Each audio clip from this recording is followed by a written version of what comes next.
I asked my mother-in-law not to kiss my baby, and it set off a nuclear war in our family. This isn't just about a boundary. It's about the manipulation hiding behind smiles, and how saying one small no nearly tore our family apart. I used to believe I had the kind of family other people envied. The kind you see in Hallmark commercials, laughter echoing in the kitchen, grandma's cupcakes on the counter, impromptu weekend trips to the zoo. And at the center of it all was my mother-in-law. Diane. Diane was everywhere. In a good way, at first. She lived just 10 minutes away, and she was involved in every corner of our lives. Sick day at school? Diane would be the first to show up, tissues and juice box in hand. Doctor's appointment? She insisted on coming. Dance recital? She was front row, camera ready. Birthday parties? She baked like it was her job, 3-layer cakes, hand-decorated cookies, party favors that put Pinterest to shame. She wasn't just helpful. She was indispensable. A second mom to me, especially in the early days of my marriage when my own mother was living across the country. And to be honest, it felt comforting to have someone so close, so involved, so dependable. She called me daughter. Not daughter-in-law. She told me I made her proud. And I clung to that praise like a lifeline, never realizing how tightly the strings were being pulled around me. In the beginning, Diane's presence felt like a blessing. But even blessings can become burdens if they come with silent conditions. Looking back, I can now see the small signs. The ones I ignored. Like how she insisted we spend every single holiday with her, no negotiations. Or how she'd jokingly say I was lucky she approved of me, because she never liked her other son's girlfriends. How she always had an opinion, not just about big things, but everything. Where the baby crib should go. What detergent I should use. Whether I should breastfeed or formula feed. When I should go back to work. She had advice always, and if I didn't follow it, she'd get eerily quiet. The kind of silence that fills the room with shame. But I brushed it off. We all did. That's just how Diane is. We send it like a charm to ward off discomfort. She means well, my husband would say. She just wants to help. And for years, I believed that. I let her in. I leaned on her. I built a life around the idea that this woman, my mother-in-law, was family in the truest sense of the word. When we had our third child, a little girl, Diane was over the moon. She cried when we brought the baby home. She filled our freezer with meals, reorganized the nursery to be more efficient, and took it upon herself to tell the older kids how to behave now that mommy needed rest. And again. I told myself she meant well. But underneath the surface, something didn't sit right. Something I couldn't quite name yet. And then came the moment that would change everything, a moment so small, so seemingly harmless, that even now I marvel at how it unraveled our entire family. It was just one sentence. One boundary. One request. Please don't kiss the baby. I said it gently. Kindly. With love. I even smiled when I said it, trying to make it as soft and non-threatening as possible. Cold and flu season was peaking, and I'd read a few stories about babies getting sick from well-meaning visitors. I didn't think it would be a big deal. But the look on her face. It was like I'd slapped her. She didn't say anything at first. Just stared at me, long, cold, and stunned. Then she forced a smile, nodded, and walked out of the room. I remember telling my husband later that night, I think I upset your mom. He chuckled and brushed it off. You're probably overthinking it, he said. But I wasn't. Because that small boundary? It wasn't just a line in the sand. To her, it was an act of war. Have you ever set a small boundary and watched someone completely unravel? Let me know in the comments. Your story might help someone realize they're not alone, and please kindly subscribe to Bloodline Secrets for more family drama. And what came next? No one, not even my husband, was ready for it. The next phone call she made. The words she screamed into the receiver. And the sentence that would burn itself into my memory forever. Wives are replaceable. Mothers are not. It was just a few days after I made the no-kissing request when the phone call came. My husband had decided to check in with his mom, a peace offering, in a way. He thought maybe she just needed time. That she would bounce back. That this was just another of her moments, and if he gave her space, she'd return to the loving grandma she pretended to be. But when he dialed her number, he didn't get the version of Diane who made cupcakes for school parties. He got something else entirely. I wasn't in the room when he made the call, I was nursing our baby in the bedroom, but I could hear it. Not every word, but enough. It started calm. His tone was soft, measured. "Hey Mom, just wanted to check in. We've had a lot going on this week, and we just need some space to adjust. I hope you understand." That's when the storm hit. She didn't just raise her voice. She unleashed it. I could hear her shrieking, words crashing through the phone like a wave of broken glass. "Shut up. Shut up. I'm your mother. You listen to me." Over and over. Like a chant. Like a curse. I froze. The baby stirred against my chest, sensing the energy shift. My heart began to pound. Then I heard the sentence. The one that flipped everything upside down. Wives are replaceable. Mothers are not. Did I hear that right? Replaceable? I sat on the edge of the bed, baby in my arms, milk drying on my skin, and suddenly felt like I didn't exist. Like everything I had given, the pregnancies, the labor, the sleepless nights, meant nothing in her eyes. I wasn't her daughter anymore. I wasn't even human. Just a pawn. I walked into the hallway and locked eyes with my husband. His face was pale, mouth open, phone trembling in his hand. He didn't say a word. He just ended the call and sank onto the couch. That night, something in both of us shifted. It wasn't dramatic or loud, not yet, but a quiet knowing settled into the room like fog.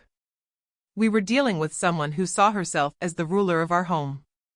And we were finally, painfully, realizing that we'd been allowing it for years. That same night, we did something neither of us had done before. We called our pastor. We weren't even sure what we needed of advice. Mediation? Prayer? We just knew we couldn't go back to pretending. The meeting was set for later that week, and when we arrived at his office, baby in tow, my husband and I shared everything. The yelling. The manipulation. The way Diane acted like the third parent in our marriage, no, the first parent. Like we were her children to manage, not two adults with a home and a family of our own. Our pastor was quiet for a long time after we spoke. Then he said something simple. Something that would become the framework for our healing. All communication with your mother from now on should come from you, not your wife. That one sentence felt like a rope had been cut from around my neck. You see, Diane had always talked to me first. About everything. She bypassed my husband and came to me for every decision. She leaned on me for details, for access, for emotional leverage. And when I didn't respond, she'd guilt trip, text repeatedly, or show up uninvited. From that moment forward, my husband became the gatekeeper. Every message went through him. Every update. Every interaction. I silenced her number on my phone. I stopped replying. At first, she didn't notice. Then, she did. Oh, she noticed. The next time we turned down an invitation to visit, she lost it again. She couldn't believe we still weren't over it. She demanded to see the baby. Said we were punishing her. She screamed again. But this time? My husband held the boundary. Mom, he said calmly, we're not ready. We're still healing. And that's when she slammed the door literally on us. 2 weeks later, when things seemed quiet, I found something in our baby's diaper bag. 2 folded envelopes. No name on the outside. No warning. Just there. One addressed to my husband. One to me. My stomach dropped. My hands shook. I don't know when she slipped them in, maybe during church, maybe when I'd gone to the bathroom. But the fact that she secretly placed them in my child's bag. It told me everything I needed to know. What was inside? An apology? A threat? A manipulation? I opened mine, slowly, and what I read was not what I expected. She never once acknowledged the actual problem. That her love came with conditions. That her help came with strings. That the moment I said no, she saw me as an enemy. And you know what hurt most? I realized she wasn't trying to fix anything. She was trying to rewrite the narrative. To make herself look like the misunderstood, heartbroken mother, left behind by her ungrateful children and the daughter she had so graciously welcomed into her heart. I folded the letter quietly and tucked it into a drawer. I never responded. My husband's letter was nearly identical. The same apology for the word replaceable. The same excuses. The same passive-aggressive plea for things to go back to normal. But we weren't going back. Because by now, normal had changed. Our new normal looked like this. She no longer picked up the kids from school. She no longer attended their appointments. She wasn't invited to birthday planning meetings, zoo trips, or even Sunday dinners unless we absolutely had to. She was no longer a fixture in our everyday life. And while the silence was loud, sometimes deafening, it was also peaceful. Because for the first time in years, I didn't feel watched. Or judged. Or controlled. I felt free. But freedom came with grief. And grief? It's complicated. Some mornings, I missed her. The version of her I thought was real. The woman who brought over soup when I had a cold. The woman who cried with joy when I announced my 3rd pregnancy. The woman who once told me, I prayed for a daughter-in-law like you. But that version? It only existed when I was obedient. When I didn't challenge her. When I smiled and nodded and let her run the show. The moment I asserted myself, that version vanished. Till, I kept wondering. Why the diaper bag? Why sneak the letters into something meant for our newborn daughter? And then it hit me. It was her final way in. A final grasp at access. At control. She didn't hand it to my husband. She didn't mail it. She didn't call and ask to talk. She went behind our backs. Used our child as the delivery system. Like a Trojan horse. But instead of soldiers, it carried shame. Guilt. Manipulation. And yet, it didn't work. Because I didn't crumble. I didn't beg for her forgiveness. I didn't return the call or craft a careful reply. I sat with the silence. I let it grow. And in that silence, I started hearing the truth I'd been drowning out for years. That this woman, who was once the closest thing I had to a mother, never really saw me as a person. Only as a piece of her son's life she could manage, or remove. But as I began pulling back, little by little, I saw even more. More red flags. More history. More secrets. And one night, months later, my husband and I finally sat down and talked about everything. What he said. It made my blood run cold. The night we talked, everything changed. It wasn't planned. It wasn't some dramatic confrontation. It was just a quiet evening. The kids had gone to bed, the baby was finally asleep, and my husband and I sat side by side on the couch, the television flickering in the background but ignored. We had been distant lately.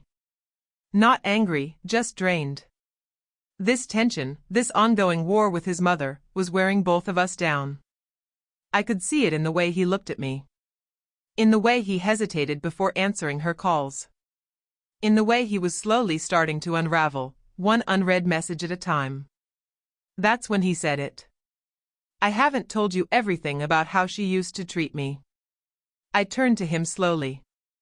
His voice was quiet, but there was something in it, something haunted. He didn't wait for me to ask. He just began. When I was a kid, she wasn't just overbearing. She was controlling. But not in ways that were obvious. It was subtle. Guilt. Shame. Making me feel like I was the reason for her sadness. He told me stories I had never heard before. How, as a teenager, he was never allowed to have private thoughts. How she read his journals, checked his phone, showed up at school functions uninvited. How when he tried to push back, to ask for space, she'd cry. Not in anger, but in manipulation. She used to say I was her whole world. That if I ever left her, she'd fall apart. I used to feel guilty just for wanting a life. It explained so much. Why he froze up when she called. Why setting boundaries made him physically anxious. Why, even after she screamed at him, "Shut up, I'm your mother," he still wavered between anger and loyalty. Because he had spent his entire life being trained to obey. I reached for his hand and held it in silence. This wasn't just about me anymore. It never had been. His mother didn't just try to control our parenting. She had spent his entire life conditioning him to serve her emotional needs. To protect her ego. To build a cage and call it love. And the deeper he went, the more disturbed I became. She told me, once, that she hoped I'd never marry. That no woman would love me like she does. That was the moment my stomach turned. Not because I was shocked, but because it suddenly all made sense. She didn't hate me because I was disrespectful. Or cold. Or ungrateful. She hated me because I took him away. Because I dared to create a family that didn't revolve around her. And the boundary I set, the one that triggered this whole meltdown, wasn't really about kissing a baby. It was about control. About power. And the moment I said, no, she realized she couldn't control me the way she had controlled him. In the days that followed, we both unraveled in our own ways. I found myself grieving again, not just the loss of the relationship, but the illusion I had been living in. The illusion that Diane ever saw me as family. That I was anything more than a tolerated accessory to her real prize, her son.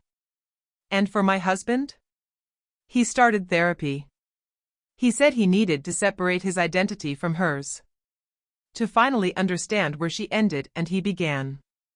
We didn't tell her about the therapy. We didn't owe her that. What we did instead was simple. We stopped inviting her in. Not just into our house. But into our decisions. Our emotions. Our marriage. We began what our counselor called emotional detachment. Not coldness, but boundaries with purpose. Boundaries that said, you are no longer allowed to harm us and call it love. And you know what? She noticed. She noticed fast. At first, she tried to play the victim. I just want to see my grandbabies. You're punishing me for one mistake. You used to love me. What happened? Then she got angry. This is your wife's fault. She's turning you against me. I should have known she was never one of us. But we didn't answer her messages anymore. Not the late-night texts. Not the guilt-tripping voicemails. Not even the concerned calls she made to other family members, trying to pull them into the drama. We said nothing. And in that silence, we grew. We laughed again. We found peace again. We watched our children play, free from the tension they didn't know they had been absorbing. For the first time since our daughter was born, I breathed without fear. But as we built our peace, she made one last move. Something bold.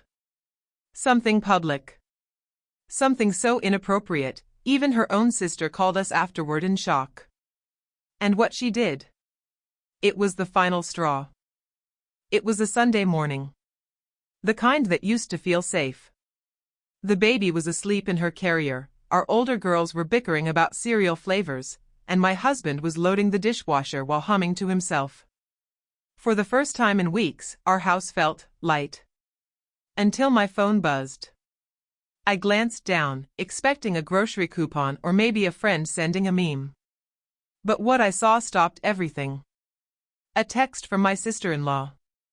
"Did you see what your mother-in-law posted on Facebook?" I froze. I didn't even open the app right away. Just stared at her message like it might explode if I touched it. I hadn't been tagged in anything. I hadn't even heard from Diane in days. So why now? I walked slowly to the living room and sat down. I tapped the Facebook icon. And there it was. It was a long post. One of those emotional, public rants dressed up as a reflection. Her words were soaked in guilt-laced sweetness, a masterclass in passive aggression. She began by talking about being a mother who gave her all. How some women just don't understand what it's like to be truly selfless. How losing access to your grandchildren is the worst kind of punishment. She never mentioned my name. Never mentioned her sons either. But it was clear. Crystal clear. She was talking about us. And the comments? Oh God, the comments. All her friends, her cousins, her church group people, they flooded in. "You're such a strong woman, Diane. Your children should be ashamed. You've always been the best grandma. Don't worry, they'll come crawling back when they need something." I felt like I couldn't breathe. She painted herself as the victim. The grieving, innocent matriarch cut off from her babies without warning. Not once did she acknowledge the screaming. The boundary crossing. The emotional manipulation. The fact that she had said I was replaceable. No, in her version, we were the cruel ones. And her audience? They ate it up. I showed my husband. He sat in silence, jaw clenched, hands gripping his knees. "She finally did it," he muttered. "She made it public." He stood up, paced the room, then looked at me, really looked at me. This is the last straw. We can't go back after this." And I agreed. Because it was no longer a private matter. It was now a smear campaign. She was trying to shame us into submission. That night, we sat down and wrote a message. Not a Facebook post. Not a clapback. Just a firm, clear, final message sent privately to Diane's inbox. We told her the truth. That we were aware of the post. That her portrayal of the situation was false and harmful. No emotions. No apologies. No invitations for debate. Just facts. And a boundary. We hit send. She didn't respond. Not right away, anyway. 2 days later, she texted my husband. A single line. "You're letting her ruin everything." And that was it. The final veil lifted. She didn't see us as a team. She didn't see our marriage as sacred. She saw me as the problem. The wedge. The villain who corrupted her perfect son and turned their special bond into silence. And in that moment, I stopped hoping. I stopped hoping she would change. I stopped hoping she'd come to her senses. I stopped hoping for reconciliation. Instead, I accepted something I should have a long time ago. That sometimes, the most dangerous people are the ones who pretend to love you the hardest, but only if you play by their rules. This wasn't just a boundary war. It was the end of a cycle. A cycle of guilt, control, and conditional love. We weren't angry anymore. We were done. We stopped explaining ourselves to anyone in the family. And the people who truly loved us? They stayed. Quietly. Gently. Without picking sides. And the others? Well, they revealed who they really were, too.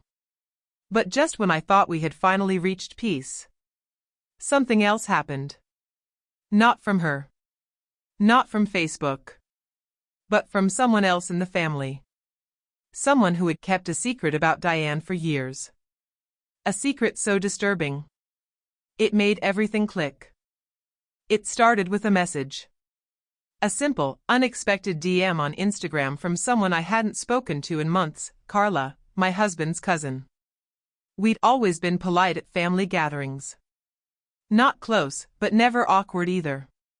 So when her name popped up on my phone, I was confused. Hey. I've been watching everything that's happening with Diane. And I think you deserve to know something. Can we talk privately? My heart skipped. I didn't respond right away. Instead, I stared at the message, just like I had when I found the letter in the diaper bag, or when I saw the Facebook post. What was it this time? What had Diane done? I finally replied. Sure. I'm listening. She sent a voice note. Her voice was shaking. I don't even know how to say this. But you need to know. Diane has a pattern. You're not the first. You're just the first to fight back this hard. She went on to tell me things I hadn't imagined. Stories I'd never heard. Studio microphone voiceover notation, low, intense. Apparently, years ago, when my husband's older brother got married, Diane did the same thing. She inserted herself into every detail of the wedding. She clashed with the bride about the dress, the guest list, even the vows. She called her names behind her back. Tried to convince her son that the bride was controlling and ungrateful. She pushed and pushed until the couple eloped, just to escape the chaos. And after that? Diane cut them off. Told the family they had abandoned her. Told people that the wife was unstable. They moved to another state. No one talks to them now. I sat frozen, listening. It wasn't just me. It wasn't just our baby or our boundary. It was a pattern. A history. She did it to my mom too, Carla added in another message. My mom was her sister. They were close until my mom got sick. Diane made everything about herself. When my mom was dying, Diane wasn't there for her.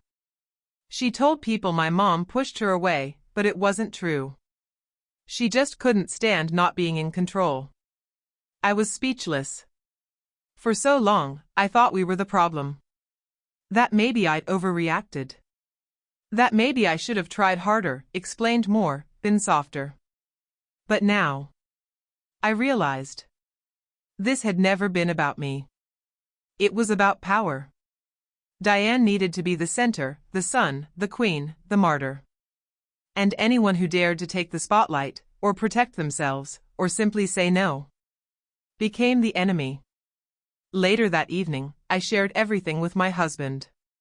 He listened in silence. At first, he said nothing. Then, his eyes welled with tears. I knew she was difficult. But I never knew how deep it ran. It shook him. To realize that what we were living wasn't new. It was inherited.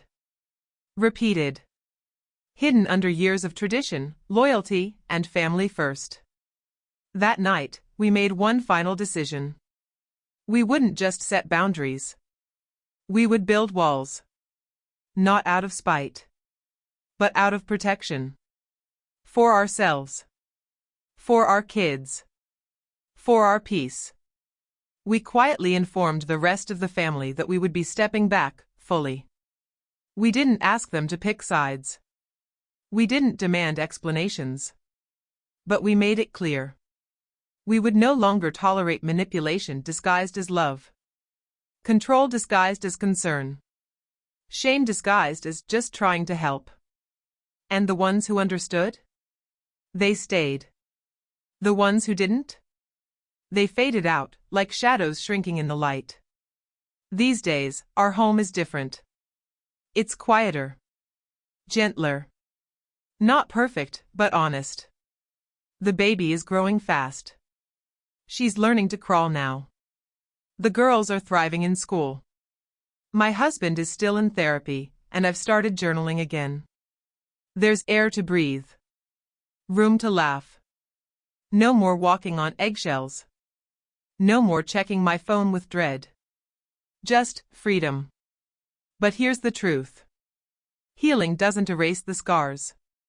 Every now and then, I'll see an old photo, Diane holding the baby with that bright smile, and I'll feel it. That ache. That loss. But then I remind myself. Some people only love you when you let them control you. And that kind of love? Isn't love at all. They say time heals all wounds. But I've learned something different. Time doesn't heal. Choice does. What you choose to accept. What you choose to release. What you choose to walk away from, and what you decide is worth walking toward. It's been nearly a year since everything fell apart. Since the boundary. The screaming. The letters. The Facebook post. The secret messages. The unraveling of a family I once thought was unshakable. But in that same year, we rebuilt something new. Our house is quieter now.